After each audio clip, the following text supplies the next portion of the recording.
হাসিনার সেনাপ্রধান ওয়াকারুজ্জামানকে উদ্দেশ্য করে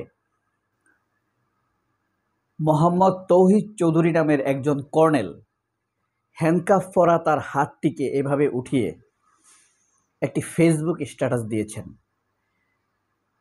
ক্যাপশনে লিখেছেন, হ্যালো ওয়াকার, আমার এই হাতে একদিন হ্যান্ডকাফ পরিয়েছিল তোমার বুবু। তখন কি তোমার মন আমার জন্য একটুও কাঁদে নাই? একটুও কি তোমার মুখখানে নির্বাক হয় নাই? তোমার হৃদয় কি কেঁপে উঠে নাই? রক্ত শীতল হয়ে উঠে নাই?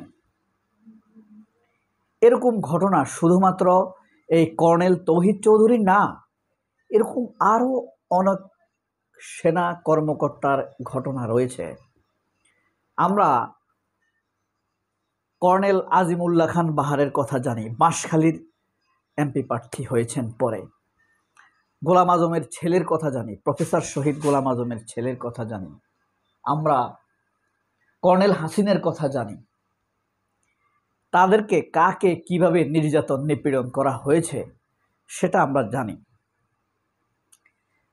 অতি সম্প্রতি ওয়াকারুজ্জামান তার সেনা সাবজেক্টের উদ্দেশ্যে এক বক্তৃতায় বলেছেন, আমার কলিগদেরকে হাত হ্যান্ডকাফ পরা অবস্থায় আদালতে হাজির করা হবে, ফ্রিজন বেঁধে ভ্যানে করে নিয়ে যাওয়া হবে। এ কথা ভাবতেই আমার রক্ত হিমশীতল হয়ে ওঠে, হৃদয় ঠান্ডা হয়ে ওঠে, নির্বাক হয়ে ওঠে আমার হৃদয়। এত দরদ, এই উস্কানির পেছনের রহস্যটা কি? এই অপরাধী যারা গুম খুন করেছে, হাজার হাজার পরিবারকে পথে বসিয়েছে, হাজার হাজার শিশু সন্তানের হৃদয়কে খালি করেছে তাদের বাবাকে গুম করার মাধ্যমে। আচ্ছা, ওয়াকারকে যদি কেউ গুম করত, ওয়াকার একটা ভেবে দেখুক তো, 15 বছর আগে যখন ধরেন ওয়াকারকে গুম করা হলো, তার সন্তানের কি হতো, তার স্ত্রীর কি হতো? এখন তো ওয়াকারকে গুম করা হয় নাই, বেঁচে আছে। এখন তার সন্তান স্ত্রীর কি অবস্থা? আমরা দেখি ভারতের যে মির্জাফরের পরিবার, মির্জাফরের পুরো নাম যা জানেন আপনারা? যাক, বেঈমানদের পুরো নাম জানতে নাই। মির্জাফর পরিবার কিছুদিন থাকে উত্তর প্রদেশে, কিছুদিন থাকে হায়দ্রাবাদে, কিছুদিন থাকে পাঞ্জাবে। কারণ কোথাও 2, 4, 5 বছর থাকলে তাদেরকে মানুষ চিনে ফেলে, তারা পরিচয় দিতে পারে না। এই যে 251 বছর যাবৎ ফেরারি জীবন করছে, কার কারণে? একমাত্র মির্জাফরের কারণে। আমার প্রশ্ন হলো, এই যে ওয়াকারের ছেলে সন্তানগুলা বা মেয়ে সন্তানগুলো আছে, বা তার স্ত্রী আত্মীয় স্বজন আছে ভবিষ্যতে যারা পৃথিবীতে আসবে, তাদেরকে এভাবে ধিক্কার এবং নিন্দা জানাবে ওয়াকারের কথা বলেই। যেভাবে তৌহিদ চৌধুরী ফেসবুক স্ট্যাটাসে বলেছে, এই যে হ্যান্ডকাফ পরা হাত দেখিয়ে, এত মিথ্যা মানুষ বলে কিভাবে? এত প্রতারক হয় কিভাবে? এতটা মানুষ হ্যাপোক্রেট মুনাফিকিস দেখায় কিভাবে? মানুষ কি সব ভুলে যায়? শুধুমাত্র 1 কেজি মগজ আল্লাহ তাআলা তার মাথায় ঢুকিয়ে দিয়েছে। বাংলাদেশের 20 কোটি মানুষের মাথায় কি আর মগজ নেই? কে মুনাফিকি করছে, কে সত্য বলছে, কে মিথ্যা বলছে, তাদের কথা কি আর কেউ বুঝে না? তার প্রতারণা কি কেউ বুঝতে পারে না? এই যে ব্রিগেডিয়ার জেনারেল আমান আজমি, এ যাবৎকালের বাংলাদেশের ইতিহাসে, 54 বছরের ইতিহাসে সবচাইতে যোগ্য এবং দক্ষ সেনা অফিসার হিসাবে বিবেচিত হয়েছে বাংলাদেশ আর্মি দ্বারা।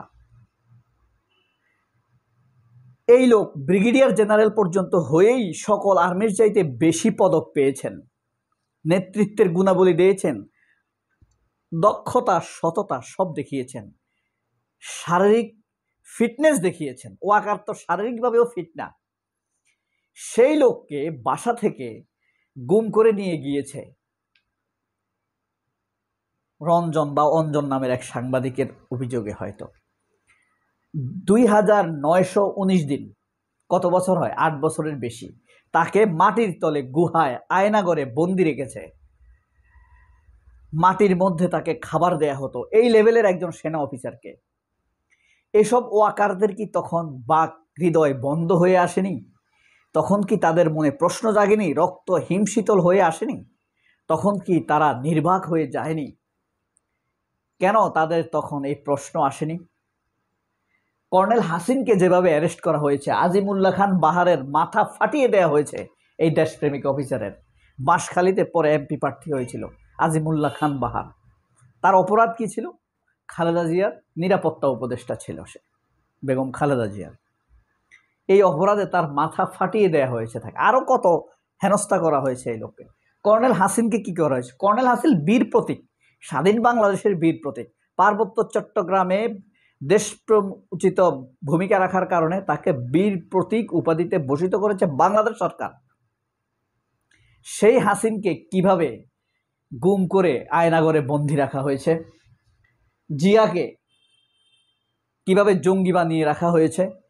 জিয়াকে বলা হয় ভবিষ্যতে আর্মি অফিসার, সেনাপ্রধান হওয়ার মতো সবচাইতে যোগ্য উদীয়মান অফিসার। তাকে জঙ্গি বানিয়ে গুম করে ফেলা হয়েছে। এখনও সে তার হদিস নেই। সে জনসম্মুখে আসতে চায় বলে আমরা জানতে পেরেছি সে এখনো বেঁচে আছে। আমার প্রশ্ন হলো, জনগণ তো বলে, জনগণের মুখ থেকে বেরিয়ে আসে, হ্যালো ওয়াকার, আপনি কেন এমন মুনাফিকি করেন? এমন জুতা কেন নেন? মানুষ তো আপনার নামে পা থেকে নিয়েই নিক্ষেপ করতে চায়। আপনি অলরেডি হ্যাপোক্রেট, মুনাফিকের তালিকায়, বেঈমানের তালিকায় নাম লিখিয়ে ফেলেছেন। আপনি বিচারপতির সাথে দেখা করেন যাতে এদেরকে রায় দিয়ে দেওয়া হয় এরা ভালো ছিল। বিচারপতি সৎ বিদায় শুনে নাই। তাজুলের মতো একজন দক্ষ প্রাজ্ঞ এই লয়ার হওয়ার কারণে আপনার ধমকে ভয় পায় নাই। সাধারণ কোনো রাজনৈতিক দলের নেতা হলে কিছু টাকা খেয়ে আপনার কাছ থেকে সুযোগ সুবিধা নিয়ে হয়তোবা আপনাকে রায় দিয়ে দিত। কিন্তু তাজুলের হাত তো মানুষের ভালোবাসার কাছে দিয়ে রেখেছে। ভালোবেসে তাজুলের হাত এদেশের মানুষ ধরে রেখেছে। হ্যাঁ, লাউড অ্যান্ড ক্লিয়ার শুনে রাখেন, তাজুলের যদি কিছু হয় দায় দায়িত্ব আপনার, শুধুমাত্র আপনার। আপনার গ্রামের বাড়ির, আপনার আত্মীয় স্বজন সব চিনে রেখেছে এদেশের মানুষ। তাজুলের যেন কোনো ক্ষতি না হয়, তাকে নিরাপত্তা দিয়ে রাখার দায়িত্ব এখন সম্পূর্ণ আপনার। আর অপরাধী, গুম খুন হত্যাকারী সেনা অফিসারদের পক্ষ নিয়ে তাদের সকল অপরাধের দায় কিন্তু অলরেডি আপনি নিয়ে ফেলেছেন। কারণ আমার আজমিদের জন্য আপনার মন কাঁদেনি, বুক কাঁপেনি, নির্বাক হননি। হাসিনদের জন্য আপনার বুক কাঁপেনি, নির্বাক হননি আপনি। আজিমুল্লাহ খান বাহারদের জন্য আপনার বুক কাঁপেনি। জিয়া হকদের জন্য, জিয়াউল হকদের জন্য আপনার বুক কাঁপেনি, আপনি নির্বাক হননি। তাদের সন্তান বাচ্চা কাচ্চাদের জন্য আপনার হৃদয় কাঁদেনি। আপনি ভাবুন তো, আপনার বাচ্চা কাচ্চা হেঁটে যাচ্ছে, তাদেরকে মানুষ ইশারা দিয়ে বলছে ওই যে মির্জাফরের বাচ্চা কাচ্চারা হেঁটে যায়। একবার ভাবুন। সবাই অনেক ভালো থাকবেন। আল্লাহ হাফেজ। আসসালামু আলাইকুম।